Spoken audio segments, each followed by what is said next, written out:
Hello, and welcome back to the Inquisitor podcast with me, Marcus Kauke. Today, my guest is Mary Gentile, who has really influenced me dramatically. And a lot of the work that you're going to see me producing over the next few years has been significantly influenced by her work on giving voice to values, which is a fabulous book. And that's why we're going to be speaking today. Many of you are going to be facing really difficult trading conditions. And since this is my eighth recession, probably the worst one that we've ever been in, and the fifth bad one, what I know happened in the past is people behaved through panic and uncertainty. And as a result, their fundamental human needs weren't met. And so they were willing to compromise their values, and then they had to live with the consequences. I don't want you to have to do that, because I did that in 2010 when the flash crash happened, at the same time as all of my savings disappeared because someone that I trusted had recommended me into a scheme. It was growing great guns. I threw everything at it rather stupidly, and I panicked.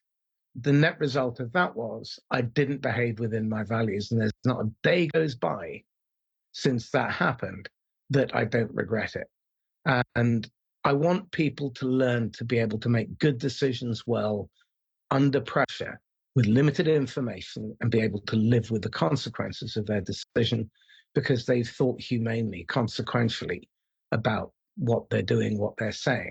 And in an environment like that, especially where management are putting you under pressure, you're going to be asked to do things that are going to jar with your values. And Mary is the foremost expert. She, Charlie Green, who wrote Trust-Based Selling and created the trust equation, and Mark Goulston, who wrote Just Listen, and Bob Mester, who wrote Demand-Side Sales, have all been massively influential. And Mary's book has gotten into my top 5 of all-time recommendations. So without any further ado, I've waffled on enough. Mary Gentile, welcome. Well, thank you so much. And thank you for that really generous introduction. And thank you also for sharing your own sort of personal motivation and drive to look at these issues. Your book has been really powerful for me, because I realized that one of the biggest challenges that young sellers face is that they have no power, no authority, but they are in a leadership role, because sellers only have one function, because buyers only come to us for one reason, and one reason only, which is they want to make the right decision. They don't want to make the wrong decision. And if they were confident and certain that they could make the right decision, they would have. So they'd have bought off the internet, they'd have bought already, however, but then they have to come to us. So in insurance, you might be a broker, and you've got all of the internet to compete with, and that's what they're comparing you with. Then you're going to be in a position where you're in a commoditized market. How do you maintain your pricing and the integrity through the value that you sell? By being able to have a difficult conversation with a customer, to enter into constructive conflict. Now, these are things that I see every day, and people shy away from stuff like constructive conflict, speaking the truth, giving voice to what actually matters to them. And so they end up sucking it up. And what I see many people do is they're numbing to fill the hollow. And I see that all the time. The number of my clients who are in Narcotics Anonymous, AA, and we're all broken. 25 years ago, I went out looking for people who were broken just like me, so I could fix us both and get paid for it. It's worked. But what I've recognized is that what you do is crucial. So explain how it came about, first of all. Well, sure. So, my career, my professional career has primarily been in graduate business education. So I spent 10 years at Harvard Business School and 5 years at Babson College and 6 years at the University of Virginia Darden School of Business. And in all of those roles, I was involved with leadership education, ethics education. And one of my roles, particularly when I was at Harvard, was to work with the non-ethics educators. So not the non-ethical educators, but the non-ethics educators. So, people who taught finance or people who taught marketing or people who taught operations and to think to accounting and to talk to them about how could you address values and ethical issues and values-driven leadership in your area. And of course, there was a lot of resistance to that, not because people didn't want to be ethical or didn't want their students to be ethical, but because they felt like, well, I'm not a philosopher and these people have to meet the bottom line and they're working for, short-term profit sort of objectives. And this is going to feel like it's unrealistic, naive, and off the subject, and it's going to lead to endless conversations. I became very frustrated with that. And I thought, well, I don't think we're doing this right, because I didn't see that what we were doing was actually preparing people to deal with the kinds of situations you just described. It was, let's have a philosophical discussion about what the right thing to do is, which doesn't help when you're, as you just said, under pressure and limited information and you feel like your career is at stake. And so I got very frustrated, kind of disillusioned, and I had what I call a crisis of faith. And I just basically decided this is ridiculous. I'm not going to work on this anymore. And I started doing other things. And around that time, I had a number of experiences. I can share them if you're interested. That led me to think that maybe the way we talk about values in our professional lives, particularly in our business lives, is not really the most effective way to go at it. I'll tell you one story. I was doing a consulting job at Columbia University Business School. And there were a bunch of people I was working on a project over here, but there were a bunch of faculty, senior faculty in finance and accounting and business law, et cetera, who were still working on ethics and values.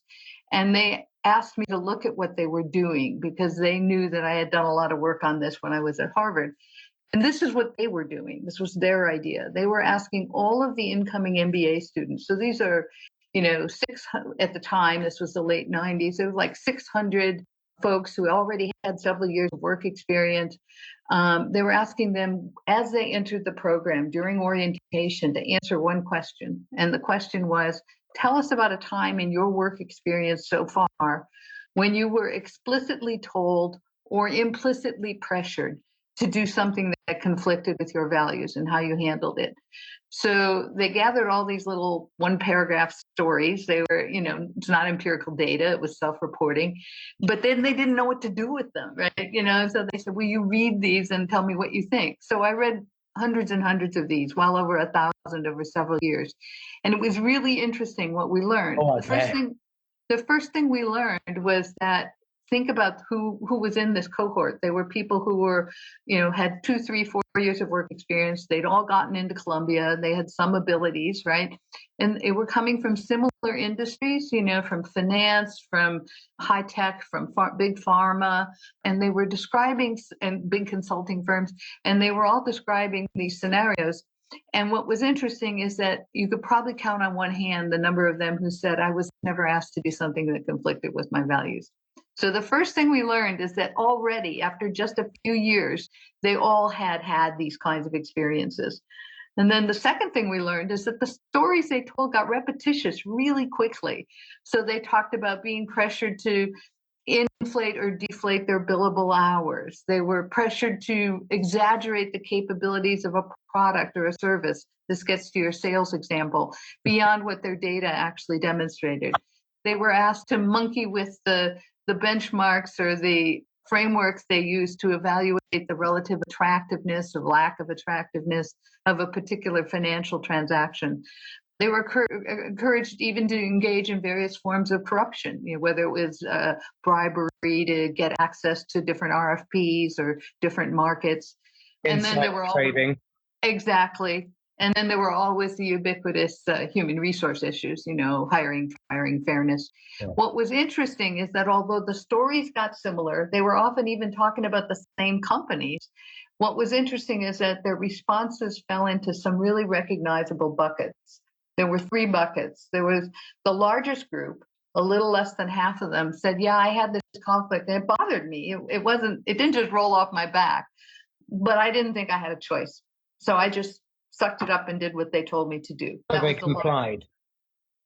Exactly. That was the largest group, a little less than half.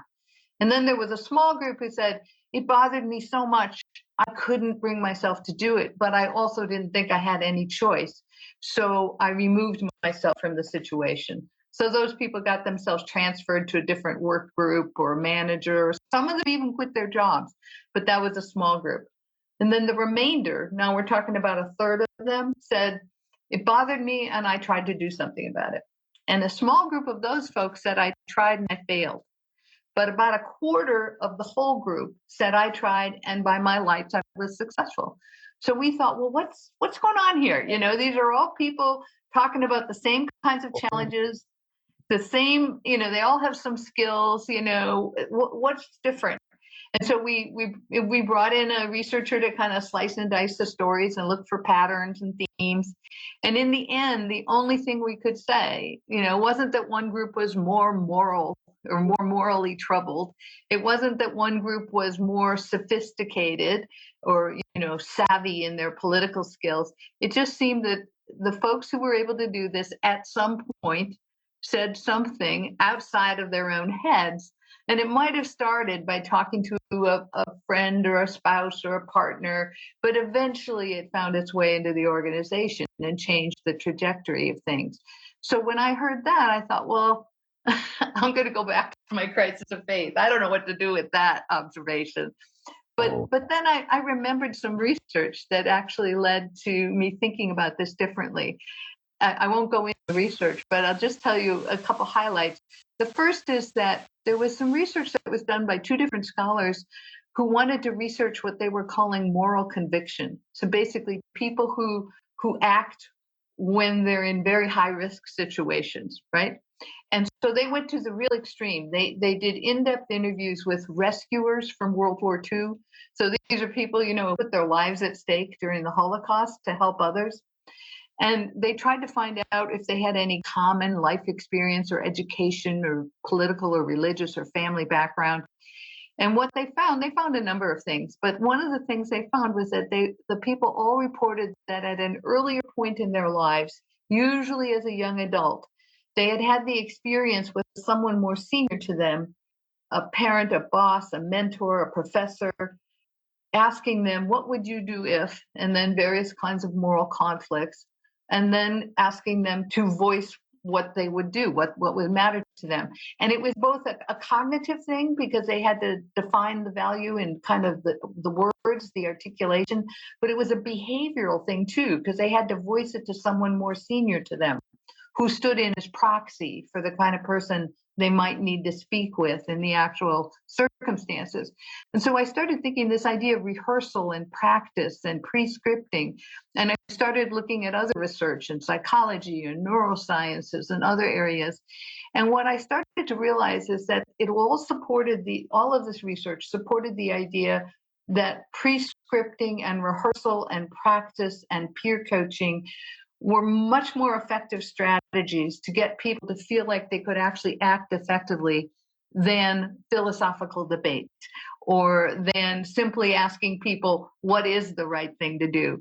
And so that for me was sort of the aha moment where I thought what we're doing, it's interesting, it's intellectually challenging, but in reality in life, there's a lot of times where it's gray and we're not sure what's right, but there are a number of things. And I think the stories you were talking about in your example, when we actually know we're not comfortable with this, but the problem is we don't think we have a choice. We don't think we have any capability of doing anything other than what's being asked of us, or we're going to pay some huge price. And so I wanted to develop an approach that would enable people to realize, you have more choices than you think you do. And so that was kind of for me the trigger, you know. It was this sense of we're going at this wrong, you know, we're asking the wrong question. Instead of asking what's right, which is a good question, but we should also ask, once you know what's right, how do you get it done? What do you say? What do you do? How do you reframe the challenge? And that's what my work is all about, is collecting examples of people who have found ways to do this, and then also helping people to understand what are some of the strategies and techniques that could help you. One of the realizations that I've come to is that in sales, people often developed methodologies and approaches for all the right reasons and with good psychology behind it. And then people fell in love with the technique, and then the techniques become weaponized. So things like, and Yeah. the idea that you can weaponize trust building, trust and rapport, active listening. And one of the things that has really struck me is how coercive the sales profession is. And I've begun to really get to grips with why buyers tend to resist us, but why the top 4% behave in a different way because they don't use technique. What they do is they have the building blocks of fundamental building blocks of human communication. The first thing is they are self aware and they have strong self concept and identity. And they understand how to establish boundaries. And they recognize not only how they feel, but how other people receive them and then project back on them. Because that cycle, those transactions of communication, if you don't understand yourself, you're going to miss a lot of the signals. The second thing is really deep contextual awareness. In sales, market intimacy allows you to get customer intimacy. So you understand what's going on at a meta and a macro level, because those are the conditions in which they are trading, in which they're hiring, in which their people are selling into, in which they are competing. So understanding that as a seller is very important. Being able to apply that in the context of that company, the culture in which they're operating, and seeing the company as a system with moving parts and different components and their interconnections, that then allows us to get very close to the customer and create buyer intimacy, one-on-one human-to-human connection. And that skill is vital in sales, in management, in leadership. As an engineer, you'd be surprised, but then we have to have real empathy, not this, again, weaponized empathy, but feeling what they feel, seeing what they see, hearing what they hear, and understanding to their total satisfaction that you understand what they understand. Really powerful, deep, forensic, empowering listening. Listening is not just the transfer of information, it's the transfer of emotion, intent, what's not being said. And then It really, builds trust too. absolutely, which is where we're ultimately headed, which is that we need to find ways of removing risk because everyone's brain defaults to the worst case scenario. And if we create any perception of uncertainty or risk, they're anticipating buyer's remorse. So one of the most coercive things we do in sales is we take people back to the most painful experience or the most recent painful experience in order that we can take advantage of that to create false urgency or to convince somebody. So I'm curious, if one were to apply the premise that if you loved someone, you wouldn't actually want them to go back to that painful experience, that would be a codependent and coercive relationship. How can we use the giving voice to values framework to create a positive conversation? Because a lot of what my work has involved, including solution-focused therapy, for example, street epistemology to create a moment where they doubt and betray the thing that is blocking them. I'd love to understand how we can use the GVV frameworks to empower people to ask really powerful questions don't mean they get it in the neck in the process. Right. Well, it was really interesting to hear you go through those stages that you just described, because they all map in interesting ways to what we learned when we were developing Giving Voice to Values. Reinventing the wheel again. Yeah. Yeah. So, when I was creating this, I interviewed, tons and tons of people. I read, over 1,000 of those stories I mentioned from the Columbia students, but then I interviewed people who were in business, who were, people right off the bat, just starting out all the way up to C-suite executives. And I asked them for examples of times when they had faced these kinds of conflicts and how they'd handled them. And I had examples of times when people had done it effectively and times when they had failed to do it. And we identified what we thought were like the 7 pillars of being able to do this, the things that seem to enable people to do this well. And you just pointed to a couple of them. I'll mention a couple. One was, you started out by saying how important self-knowledge was. One of the things that I realized when I was interviewing people and gathering all these examples and stories is that what we call self-knowledge and alignment. So basically what we learned is that people often feel when they confront some kind of values conflict, whether it's pressure from their boss or pressure from a customer or whatever it is, there's this sort of deer in headlight moment, where you just sort of feel like, I just need to get through this, and you kind of just default to what seems easiest possible, safest, all of those kinds of concerns. Exactly. It's self-protective. And because of that, we limit our options. We limit what we can actually do. And so what I realized is when I was talking to people who were really assertive, kind of risk takers, kind of aggressive in their natural state, and then you talk to them about values, they would say things like, well, that's great. Values are great, but I'm always been a risk taker and I'm just going to, go for it. Right. If you ask me to be more conservative, that's not who I am. But if I would confront someone or talk to someone who saw themselves as more, more introverted, more fearful, more conservative, and I would tell them, you have to have moral courage, and stand up for things, and push back on your client or your customer or your manager. They'd say, that's great, but that's not who I am, right? So what I realized is, as I talked to people, the people who did this effectively, they found ways to act according to their values that were consistent with who they were already. So, for example, the person who was a risk taker, I remember talking to a guy who worked in real estate development, and he told me that he was confronting some fraud in his industry, and he stood up against it.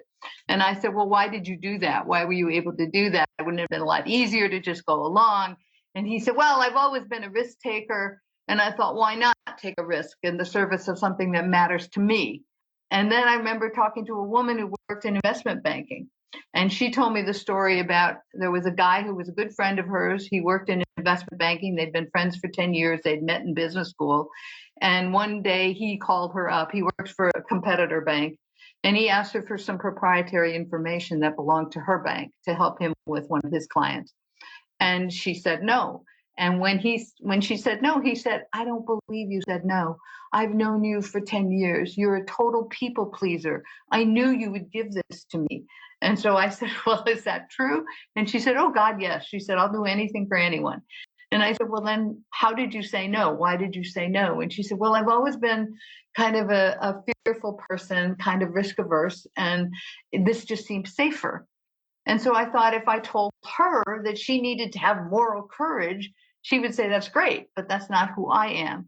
And so it's not just a matter of knowing yourself in the way you were talking about, but it's knowing yourself in terms of what are you capable of doing and what are you best at doing? And then frame the challenge in a way that will play to your strengths, because there are many different ways to raise these issues.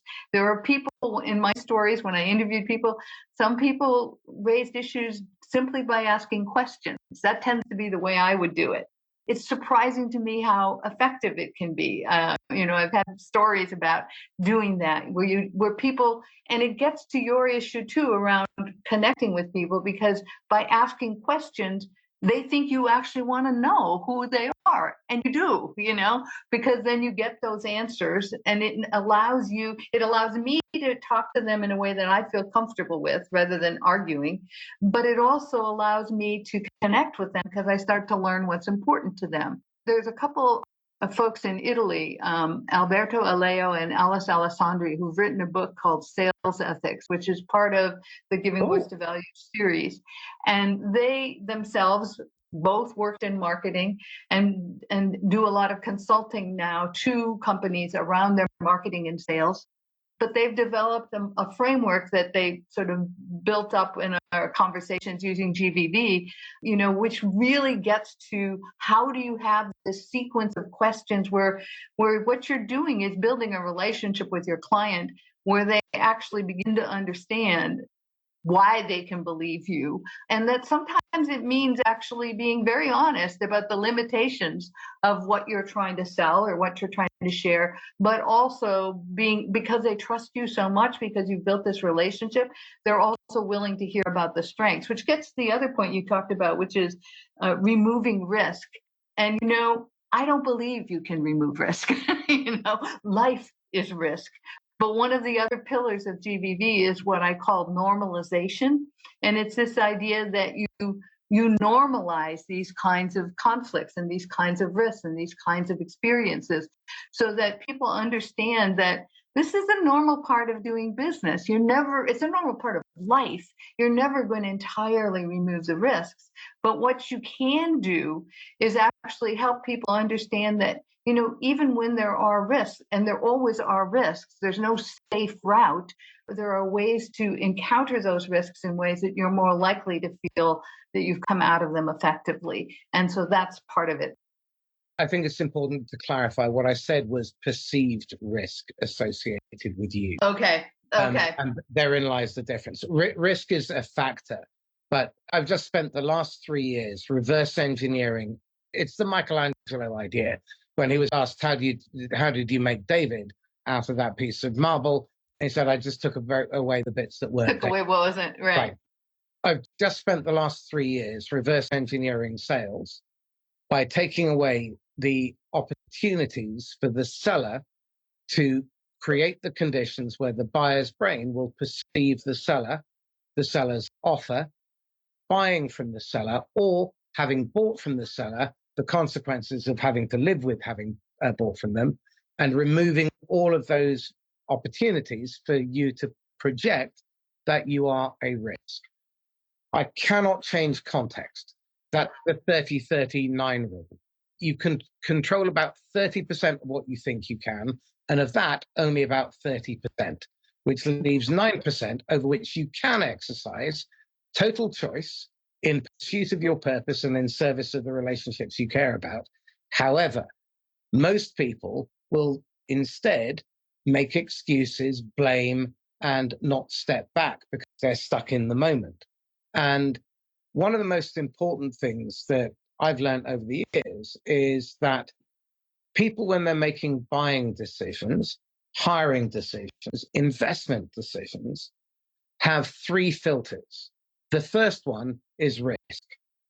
People want to make the right decision. They don't want to make the wrong decision, and they don't want to make the right decision badly because they don't want it to come back and bite them. And if they buy from you, what they absolutely want to know is that you're going to be transparent, clear, and get ahead of any problems. And if there are problems, you're going to come with solutions and you're going to fix them so that their back is protected. And if necessary, you'll take a bullet for them. That's what every buyer wants from a seller because they're trying to mitigate risk. Then the second filter is opportunity cost. Is my time, money, resource better used somewhere else? Those 2 filters have to be satisfied before they look at return on investment or value or cost. So our job is to de-risk our relationship, or the brain's relationship, our brain's relationship with the buyer's brain, because that's what's really happening here. These 2 disembodied lumps of jelly trying to make sense of the world and work out whether they are threatened or they're safe. Our number one job, I believe, as salespeople, is to create the conditions where bias safety, psychological safety exists, so that they can feel safe knowing that whatever we say, whatever we do, will be driven by their best interests first. And this is the you win, we win mindset. And it looks identical to an I win, you win mindset until the end of a difficult quarter, or when a valuation number needs to be made, or when you have to pay the builder for the kitchen renovation. And whenever you put you winning first, that is self-centered, not other-centered, not bias-centered. And their brain will pick up on that. So it starts with intent. So very often when we're facing an ethical dilemma, when someone is putting us under pressure, what I've found is understanding where that person is coming from. Instead of reacting, what is the outcome that they really want? Is there a way that I can give them the outcome that they want without having to compromise their values? And this is where a wonderful type of thinking, integrated thinking, comes in, which is, how do I handle and deliver on the two diametrically opposed intentions in a way that both sides get their needs met and satisfied eventually without compromise? Because that's a win-win. Now, getting to that actually is simpler than it might sound, because the first thing is, take yourself out of the equation. Don't be attached to the outcome, and don't come in with judgment. We have to accept people as they are and accept their story without judgment, and then seek to understand what matters most to them, and then look for the common ground, because normally there is common ground. I mean, you know Susanna Schuller. So she does amazing work working in places like Rwanda with victims of genocide. And what I found fascinating partnering with her is the compassion, the absolute lack of judgment going into difficult situations, and being able to find that common ground, building the bridge, and enabling people to find what they share in common. And this really speaks to where we are today. There isn't a problem with the left and right. There's a problem with lowbrow and highbrow. Lowbrow left. I'm not sure what you mean. Well, lowbrow left and lowbrow right are all about breaking things. If you don't believe me, if you're not on my side, you're the enemy. I mean, in the US education system, yeah, okay, you just look at the tyranny of the social justice movement, and yeah, how they've taken over, and people are afraid to speak out when actually often they're just voicing their values. Well, I'd love to understand how someone navigates in an environment where, whether it's the lowbrow right or the lowbrow left, or the lowbrow sales manager who's only interested in numbers and is trying to force you to follow a methodology and do things that are inappropriate for the customer for the moment. Because situational awareness is a crucial human skill. So, it's not, the best technique is no technique. It's being fully present. It's paying real attention, listening with curiosity, but also a sense of wonder and possibility. And how do we make the pie bigger rather than how do we take a piece for ourselves and run off? I think these are really critical skills for sales, for management, for leadership, whether you're running with partners or in a community, just in your family life. So I'm curious again, what advice you would give to somebody who is in a very difficult, challenging environment. What's a simple, risk-free first step that's just a tiny step forward, where they can start feeling like they have agency and they can pursue what they want on their terms without having to compromise their values? Well, of course, it's always context dependent, as you yourself just said a moment ago. But I think there's a number of things that people can do. So I think the first thing to do is to reflect on yourself, right?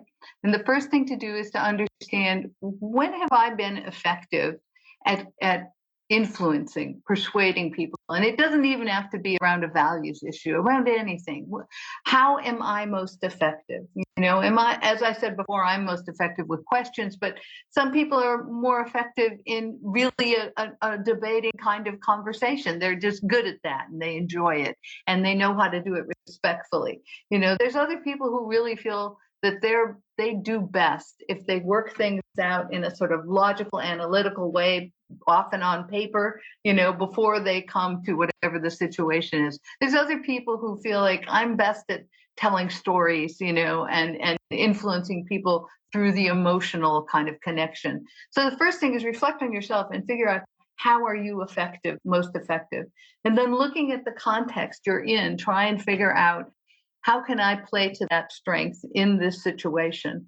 But then the second thing is to look at who you're trying to influence, who you're trying to have an impact upon, and to ask yourself, what are they afraid of? What's at risk for them?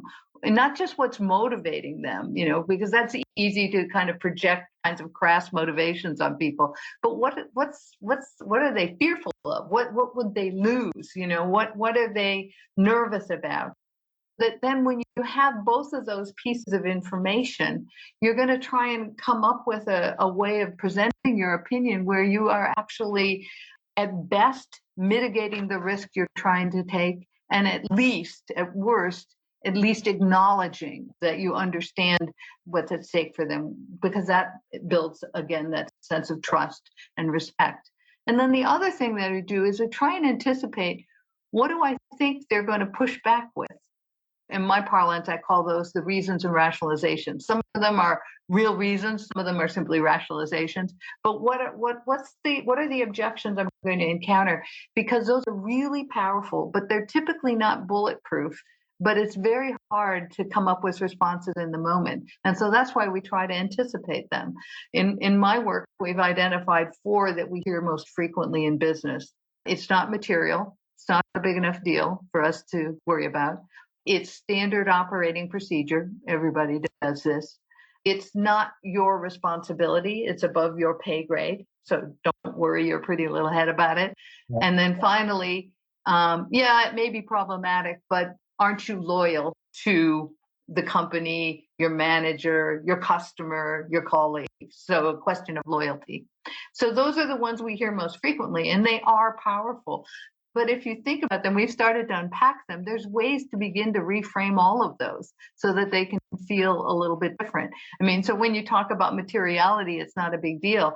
That's actually the reason why it's great to deal with it now, because it will become a bigger deal later. And so it's easier to address it now when the risk is lower. We're protecting you. So instead of framing it as an objection, you're framing it as protecting the person that you're responding to.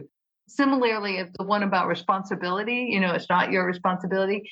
The great thing about that is that they're already acknowledging that there may be some sort of challenge here. So you can position yourself as solving a problem for them, as protecting them. You're not positioning yourself as in opposition to them. You're positioning yourself as actually looking out, beyond the radar and actually trying to help them. So a lot of these kinds of things, if you think about them in advance, you begin to be more skillful at ways to present this. I remember once talking to an audience about this approach, and I remember there was a woman in the audience. She was sitting in the back, and while I was talking, it was like an hour-long lecture, and she was getting redder and redder all through the talk, so I knew something was going on over there. So as soon as I stopped and I said, "Are there any questions?" her hand shot up, and I thought, "Oh Lord, this is going to be difficult." But I called on her. And the first thing out of her mouth was, "Well, I think this is stupid." And I said, "Okay, can you say a little more?" And she said, "Well, I don't need giving voice to values." She said, "I always voice my values." And then she said, "Nobody ever listens, but I always voice my values." And I said, "Well, that's the point, right? If you don't care, if you just want to be righteous, then yeah, you don't need this. But if you actually want to have an impact, then you need to think about how to present these issues so that you're not requiring the person on the other side of your conversation to have to stand in a place of humiliation in order to hear you. You have to find a way to present what you're saying so that they feel respected, they feel heard, and they feel that you even understand the good side of what's motivating them, not just the crass side, and so that they understand that you have their best interest at heart as well. And I think I'd like to unpack that a bit as well.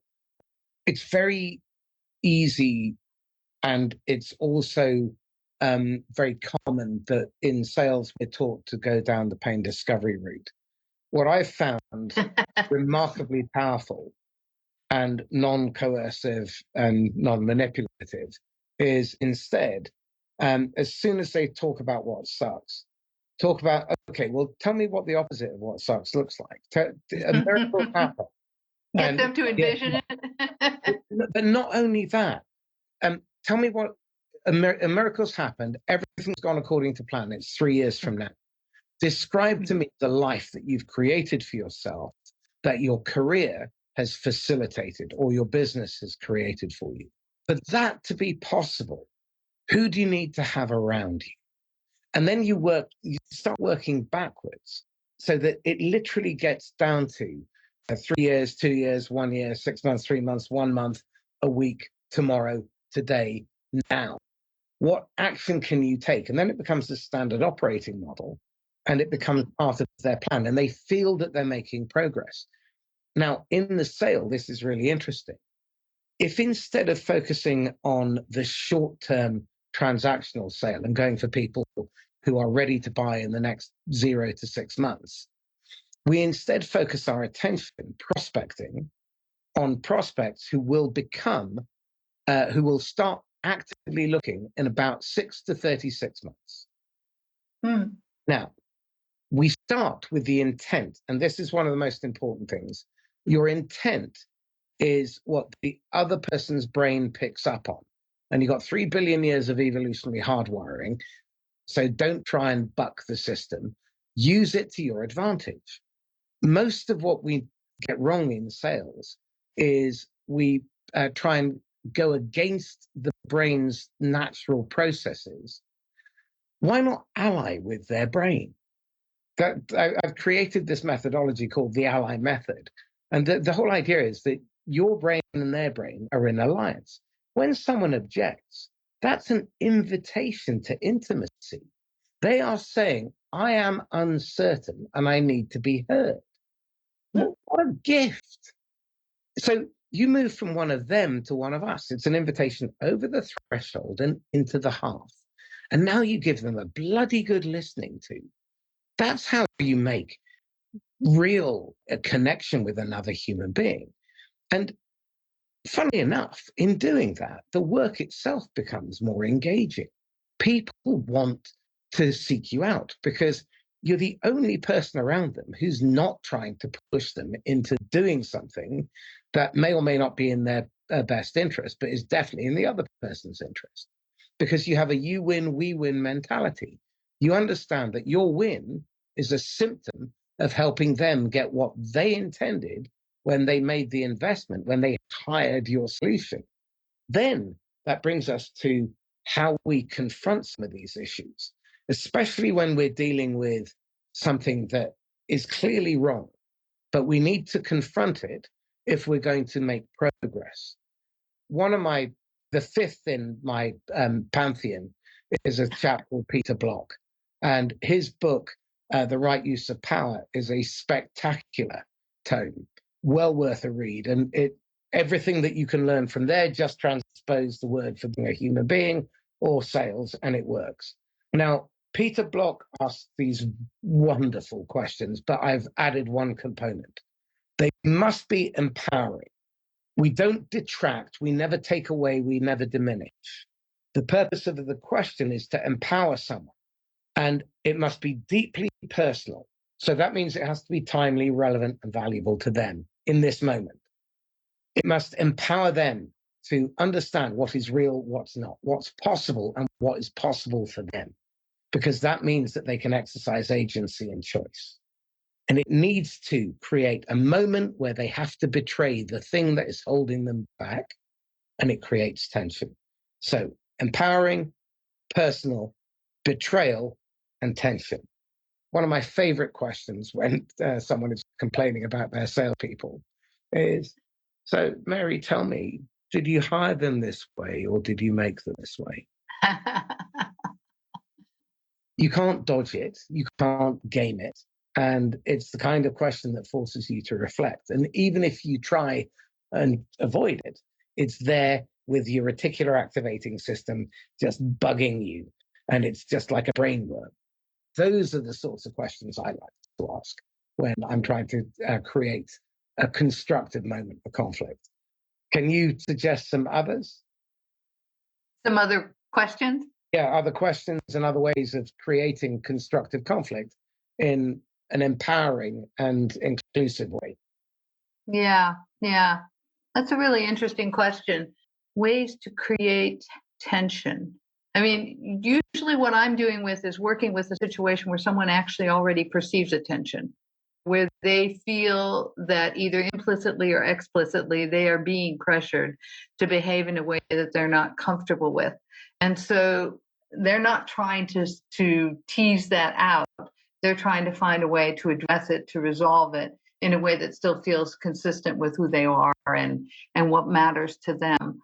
In my experience, there's no shortage of tension in the business world. And the people who come to me are already suffering from. Well, I think maybe I overemphasized the tension part, and it was the bit in.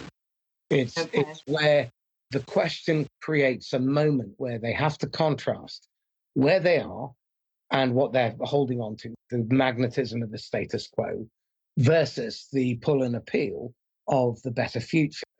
Now, people don't fear change. There was a meta study done that I read about 20 years ago that's been massively influential, and it was on mankind's greatest fear. And it isn't death, it isn't public speaking, and it isn't the dentist. It's the future, because with it comes uncertainty. As we know, uncertainty, the default setting is the worst case scenario. What happens in a buyer's brain is if the seller creates the condition where the buyer hesitates and they don't take the opportunity to say something like, Mary, that sounds like it's important and it's my fault I missed it. Can we talk about that? And create that opening. And instead they try and handle it or get defensive. Then what happens in the buyer's brain is they catastrophize the worst case scenario, imagining they bought and the consequences of having bought. That's where we send their brain. And we've institutionalized that in our playbooks, in our training, in our management. And there are a lot of these instances where we do things by default because we've learned to do them. Everyone else does them. So that one, it's kind of industry standard.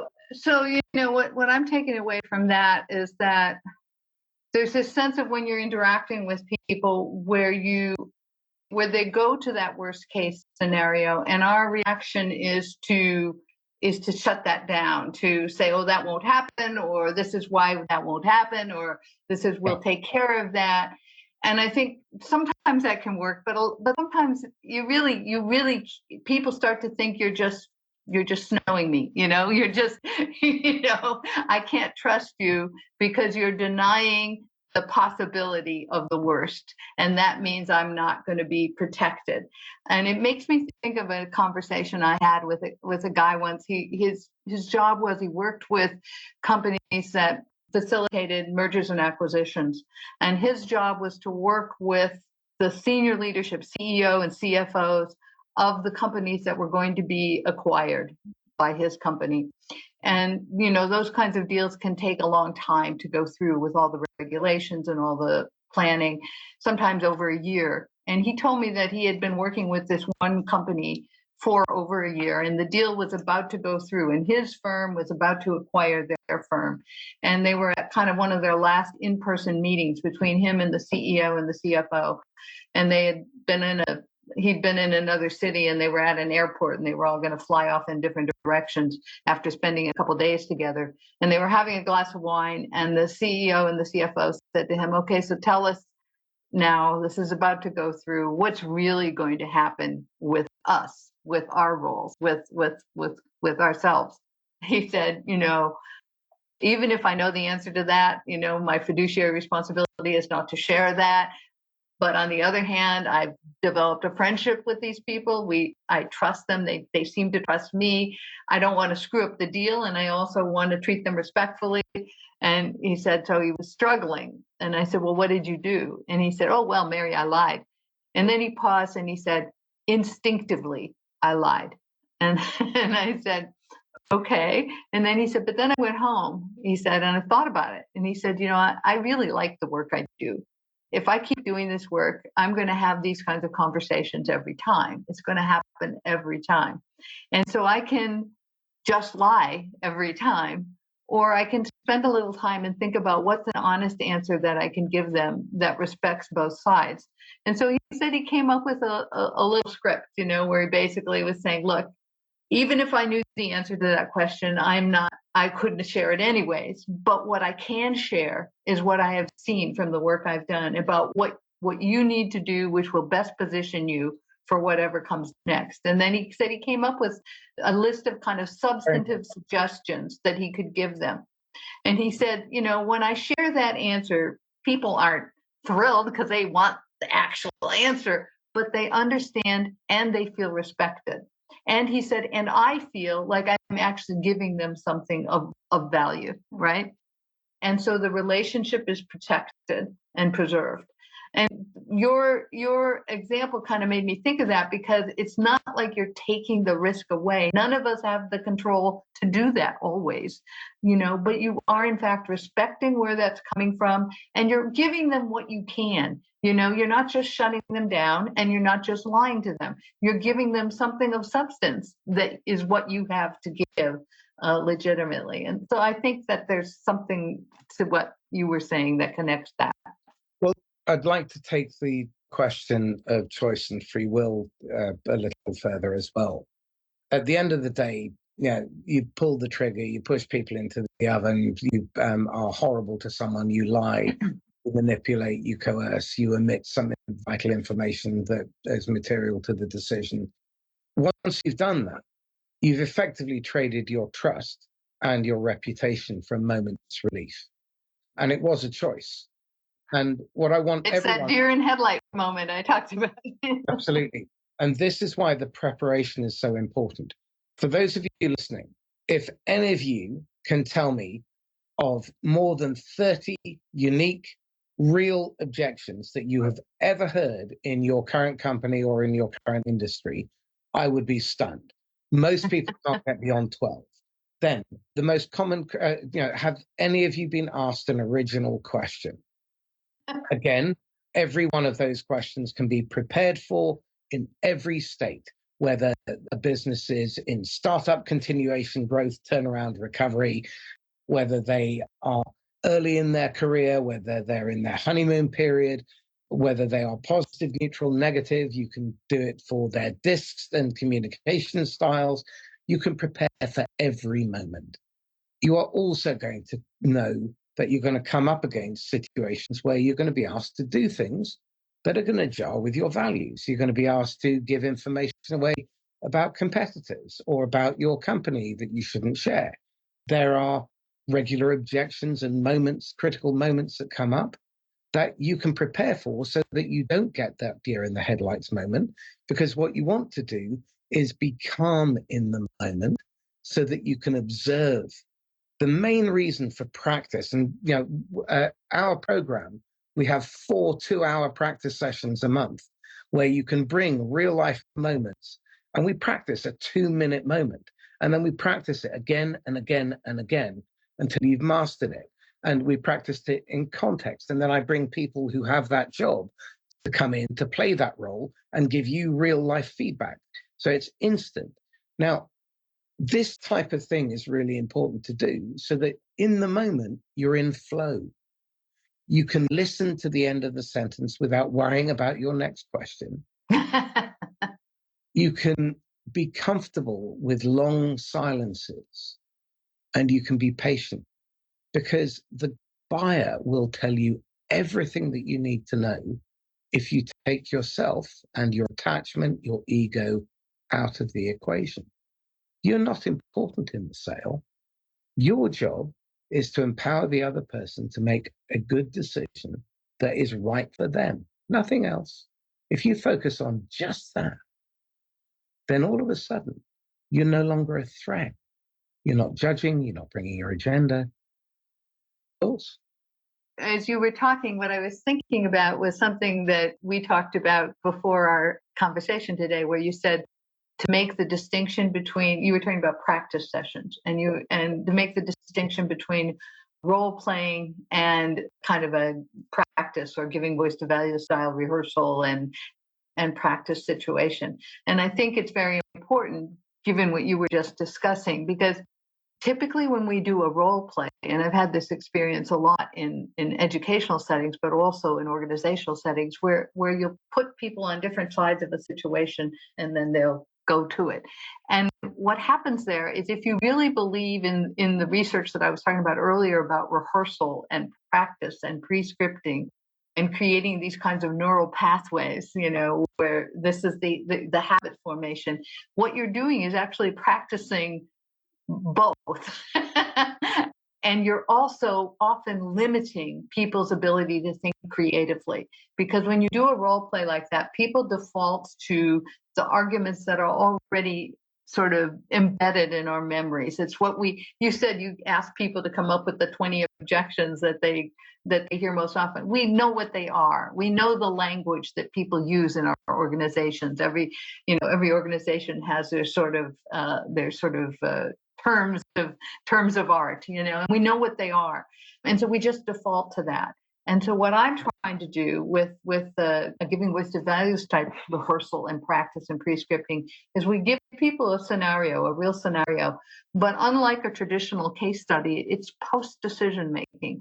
So the protagonist in the scenario already knows what they believe the right thing to do is in this circumstance, and then everyone is on the same side trying to figure out what is the most effective way to get that done. It doesn't mean that you don't try to anticipate what the person or people you're trying to influence might say or think or do, but it means that you're anticipating them with the goal of trying to work constructively and collectively to figure out responses to them. So what you're rehearsing is the not already embedded responses, right? The embedded responses are already there. It's not a big enough deal. It's standard operating procedure. It's above your responsibility.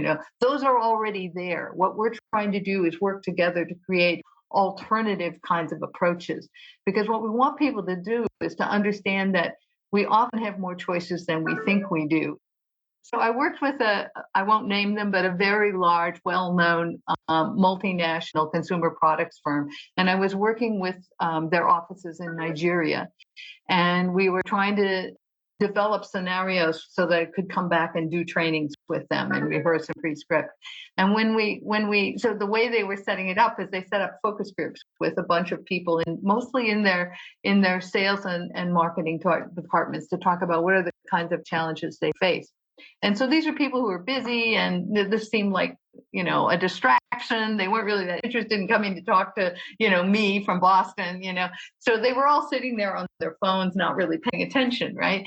Until it was their turn to talk, and then they would talk. And so there's one woman starts to speak. Everybody else in the room, there's like 7 or 8 people are, kind of not paying attention. And she starts telling this story about how her manager told her, basically, he was asking her to kind of engage in kind of front loading and to make their quarter look better than it had been, et cetera, et cetera. And she said that she, told him, well, we didn't really have that, and he was saying, just make it happen. And I said, well, what happened? And she said, well, I didn't do it. And it was funny because as soon as she said that, all these other people in the room who had not really been, they'd been on their phones, they suddenly all looked up and leaned forward and looked at her, and they all said, what happened? Because they were assuming she was out the door on her ear or something. And it was funny because as soon as they did that, and I didn't even have to ask, and so she leaned back in her chair and she kind of crossed her arms and she smiled and she said, nothing happened. And so then we started to talk about that. And she said, well, I have a good track record. My boss knows that I really try and do everything I can, to meet all our objectives. I did try to do everything I could within what was appropriate to meet the objectives. I didn't get all the way there, but I got as far as I could. I demonstrated that to him. And, in the end, and I didn't tell him he was a jerk and I didn't tell him he was evil. She said, I just communicated to him everything I had done. And he realized, well, you did everything you could and you got as far as was possible to go without crossing that line. And he accepted it. And so it was really funny because then all these people who had not been interested, then suddenly we started having this conversation about how, yes, there are real pressures, but a lot of times we engage in what one scholar called anticipatory obedience. Mhm. Oh, We anticipate the worst case scenario and then you go further than you need to, and that, what she was demonstrating is that this was not a boss who was particularly invested in being ethical. He wanted her to, screw the system, but she demonstrated her loyalty, her competence, her initiative, and she didn't shame him, and it was okay. And so one of the things I always tell people is that, it's not that this is easy, and it's not that it's always going to work. Sometimes this won't work, but it's really important and we can get better at it. And the thing is that we often even prevent ourselves from trying because of this anticipatory obedience. And so when you were telling that story, it just made me think of that. well, there's a fabulous book. I think it's by Kerry Patterson team, and it's called How to Be Miserable. Ways that you probably already are. I love the title. Yeah, it's a fabulous book.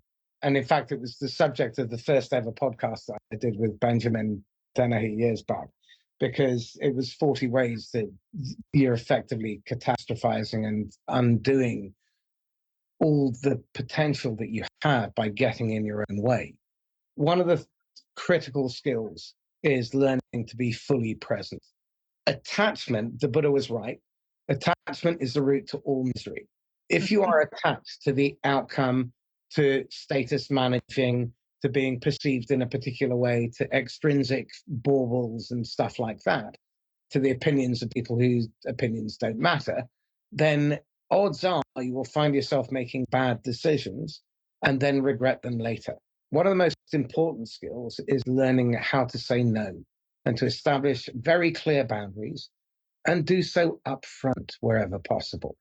Wherever you can in the recruitment stage, establish whether the values that the company has are aligned with yours, because the decisions that they take will typically be filtered through those values. If those values are aligned, then you actually have a fighting chance of having a voice. But then you have to then assess, will your manager be brittle? Because a lot of the people that I've worked with, they come up against a manager who suddenly feels terribly threatened because other people gravitate when you've been courageous enough to step forward, have a voice, and you're succeeding ethically. Often managers look at that with fear and suspicion because they're brittle and they feel somewhat out of their depth, because often they've been promoted not for their management skill, but for being a good individual contributor. And then they get very aggressive.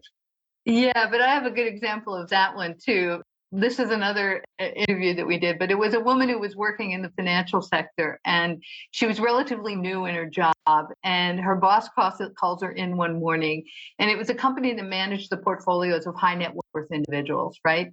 But there was an elderly gentleman. He was retired. He lived overseas. He'd made a good deal of money with his own customer of this a clothing business, sales business, and he had a good chunk of money, but it was small by the standards of this particular organization. But because he was a friend of a senior partner, they were still managing his portfolio, and it was for his grandchildren, right? So it was his legacy. the boss calls her in one morning and says, I have a meeting with this gentleman this afternoon. His portfolio, this period, it significantly underperformed the benchmarks that we set. So I want you to come up with a different set of benchmarks that make it look like his portfolio did better, and prepare a deck and slides, talking points for me, so I can present it to him this afternoon, because he's not a sophisticated investor. He won't know the difference. So, get it to me right away, because I'm meeting with him today. So she went back to her office, and she was not comfortable with this, and she talked to a colleague and said, am I crazy? The colleague said, no, you're right. But then they realized that if she said no, her boss would simply ask someone else to do it. It wasn't like it was going to protect the guy, and it would ruin her relationship with her boss. And, so she was trying to figure out what to do. And as a GVV case, we don't ask what would you do? We say, she's decided she's not going to do this. So how can she get that done? And so then people work on it. So then we have the B case, what she actually did. So what she actually did, this is a real true story. She went to her boss and she said, usually in a situation like that, people will tell themselves, yeah, I don't want to do this, but there's not enough time to deal with this, right? When I present this scenario to lawyers and compliance officers, they always say, well, take it up the line, point to the code of conduct. And, there wasn't time for all of that, And so, but she decided to use that same argument to her advantage. So she went to her boss and she said, well, I don't really have time to come up with a convincing benchmark that really works here for what you're trying to do. But what I can do, and what I have done, is I created a set of slides and talking points that explain exactly where we went off track at each point, and why, and what we're going to do next quarter that will address that. So she gave him a script, literally. And so he wasn't thrilled, but he said, okay. And he shared it with the client, and the client wasn't thrilled, but they said, okay.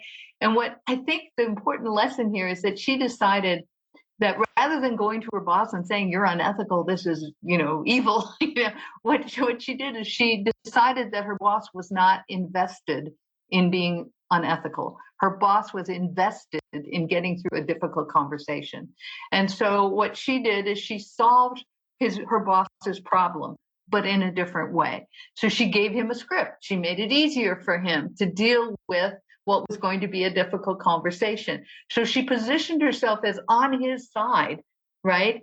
But she didn't have to violate her values. And it kind of, what you just said triggered that for me, because, when you talk about your boss, and you talk about, I'm not doing what he or she has asked me to do because it's wrong. If you're not helping them deal with the pressure that's on them, it's going to make it harder for them to accept your values position. And so I think that's an important thing to keep in mind. Well, I think you just touched on something, and that's a really useful synthesis for me, which is that what she actually did was she identified what the real issue was, what the job to be done was in that context, in that moment, and then satisfied that in a way that meant both sides get their needs met, which is exactly what integrated thinking is. Exactly. When we sell, we normally have to deal with the pressures coming from the investors and the board, the leadership team who are complicit in executing the board's vision and the investors' wishes, the management team who are complicit in being the boots on the ground and trying to enforce that, because in most cases, managers see their job as supervisory instead of a tiny proportion supervisory, and then developing and recruiting the right people so they don't have to do the work. The net result is that what you end up with is this cascade, but there are all these different stakeholders. And if you're selling into enterprise, you need to understand that there are probably about 12 different people who can say no to taking your position forward. On average, most people are speaking to fewer than two. I think for a company of 1,000 people, and this was 2018 data, so it's way out of date. I suspect the number will have dropped. It was the average for going into a company like that was 1.93 decision makers were spoken to. There are 12 on the committee. There are evaluators. There are deciders. There are allocators. So even after the decision's been made, someone has to approve it and allocate the funds in many cases. If you haven't enlisted those people or the people who influence them, then you're going to be in trouble. And the skills that Mary is talking about, the practice, the preparation, having the difficult conversations, being prepared, all of this is actually feeds the skills that we need to develop. For example, being able to put together a really good hypothesis to the chief financial officer of a new prospect when you're selling something that ordinarily wouldn't be on her radar. If I was selling training, it wouldn't go on the CFO's radar. But if I can find a way to make the CFO the hero, and I can help the CFO accomplish two or three of the most important priorities she has, de-risking, eliminating or making the best choice on the basis of opportunity cost and allocating funds correctly, and then return on investment, and make them the hero finding money from nowhere, there's a win. But I have to choreograph with them, then the leadership team, and eventually my prospects. But if I can surround them with people who are trusted, respected by them, and they're making the introduction, I don't have to put all the effort into making thousands of cold calls to get rejected many times. So these skills of giving voice to values are totally transferable into our environment, and especially in an environment where people are afraid, where they're uncertain, and where everybody else is behaving badly. Mary, let me ask you one last question then. What are you doing to prepare for what's to come? I'm curious about how you see the next few years panning out and what you're doing to adjust and prepare for that. Are you talking personally? Are you talking politically? Are you talking? In terms of your work and a business, it could be personal as well. But about a year and a half ago, I resigned from the university, from the business school, so I could work completely independently on giving voice to values. And what I've decided, I'm at a point in my life where I'm going to do anything, any gig where I feel like it's something I believe could be helpful and useful, whether or not I'm at a point where I don't need them to pay my rates and all of that. So I'm doing some pro bono work, and I'm doing some consulting work, and I'm working with a lot of organizations internationally. Recently, I've been doing a lot of work with organizations in Africa, actually, and what I'm trying to do more and more now is to work with organizations to share this approach with them and train them to be able to use it themselves. So I'm not trying to set up lots of training gigs, and that kind of thing, but I'm actually trying to create the capacity within the organization to have people who have these skills to lead this kind of conversation with their colleagues and with their own reports. It's really been kind of fun lately, because the more you do that, the more people come to you with some really interesting kinds of challenges. I'm also actually exploring with a colleague right now whether there are any ways to apply this kind of thinking to some of the broader societal issues we're facing right now, where people aren't really able to communicate. I gave a talk a few weeks ago at MIT, and it was about business ethics and giving voice to values. But afterwards, faculty came up to me and said, we need to talk about, obviously on campuses in the US right now, I'm not sure how much of it is happening in the UK and elsewhere, but in campuses in the US right now, there's a lot of protests and activity around Israel and Gaza. And they're not necessarily communicating very effectively between administration and students, and between student groups. And so I'm interested in seeing whether there are ways. I'm not sure there are, maybe there won't be, but I feel like I'm at a point in my life where I can take the privilege to try and think about where there are ways to help with that conversation. What would you recommend people read? Obviously, Giving Voice to Values is a fabulous book. What other books would you recommend people read? I'm a big fan of Margaret Heffernan, and her work, I think, would be something I would recommend really strongly. Excellent. I would recommend Shane Parrish's Clear Thinking. And I'd also recommend What's Our Problem by Tim Urban.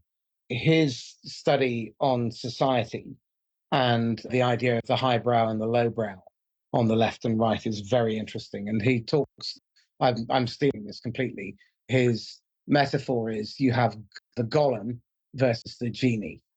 For those of you not familiar, the golem is this creature of death magic made out of clay, and it sucks the joy and life out of life. And activities that deliver less value than you need to contribute per hour are Golem activities. Well, Right. Tim Urban talks about the Golem thinking, where it's all about breaking things. If you don't agree with me, then you're evil, you're vermin. Because you disagree with one thing, then everything that you say is wrong. And we've seen that on US campuses a lot and over here. Whereas on the right, they tell you that you're a vermin, and they have this mentality that there's some autocratic figure who acts as a hero and then puts salve on your wound, justifies your failures, and throws rocks at your enemies. Yeah, we have a lot of that. Don't we all? Yours is more visible and more like a sad pantomime. But I think we're at a turning point. Over the next 5 or 6 years, we have a decision to make, and everyone listening has a decision to make. This is why this episode is so important. You can Well, and I would say, given what you're talking about now, the other book I would strongly recommend is Timothy Snyder's On Tyranny, which I found really, really Timothy helpful. Snyder on Tyranny. On Tyranny. It's a short little book. It's called 20 Lessons for the 21st Century or something, but it's really all about what you were just describing. So I'd really, really recommend that.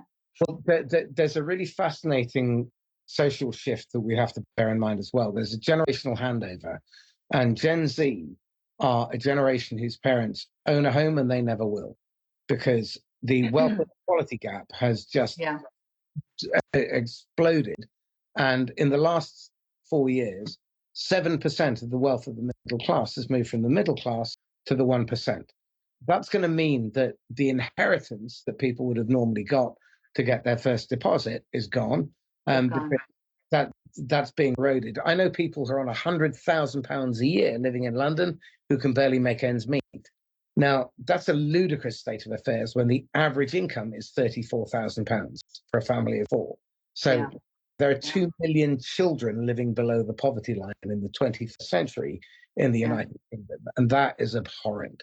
So we have a decision to make, and we're going to be facing these difficult moments, and we can choose to prepare for them. And if we prepare for them, then we can choose well. And being able to make a good decision well under pressure is going to be a beacon to others who will then see what you're doing and act on that too. In the same way that that lady in Nigeria inspired the others to lean in because they didn't realize that they could. They had choices. Right. Right. Gentile, this has been an absolute delight. Thank you very much. It's a pleasure. How can people get hold of you? You can go to www.givingvoicetovaluesthebook.com, and there's contact information there. Excellent. So, Mary Gentile, thank you very much. And in the meantime, it's me saying goodbye, happy selling. And if you've enjoyed this episode, and if you haven't, you're mad, then like, comment, share, subscribe. And at the bottom of the blurb is a link to our buyer safety audit. It'll tell you how you're affecting your buyer's brain and how they're reacting. It'll tell you what the probability is that you have a certain pipeline and what you can do in order to ensure that it does stay full, and how you can start exercising more choice on your term. So in the meantime, stay safe and happy selling. Bye-bye.